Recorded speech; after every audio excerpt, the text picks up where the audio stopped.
பன்னீர் pasta இன்றைக்கி இது எப்படி செய்யுதுன்னு பார்ப்போம்.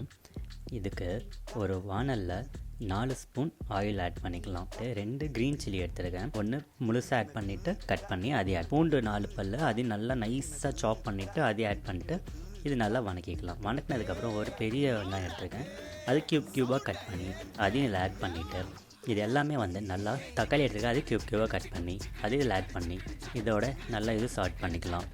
இது எல்லாமே நல்லா வணங்கினதுக்கப்புறம் நான் டொமேட்டோ சாஸ் எடுத்துருக்கேன். டொமேட்டோ சாஸ் ஒரு 3 ஸ்பூன் ஆட் பண்ணிவிட்டு மேகி மசாலா ஆட் பண்ணியிருக்கேன். மேகி மசாலா ஒரு ஃபுல் பேக்கெட்டுமே இதில் ஆட் பண்ணிக்கலாம். இப்போ மசாலாவுக்கு தேவையான கொஞ்சமாக தண்ணி ஆட் பண்ணிவிட்டு இந்த வெங்காயம் தக்காளியில் விட இந்த மசாலாவும் ஃபுல்லாக மிக்ஸ் ஆகிட்டு ஃபுல்லாக மிக்ஸ் பண்ணிவிட்டேன். நான் ஆல்ரெடி பாஸ்தா எடுத்து வேக வச்சிட்டேன்.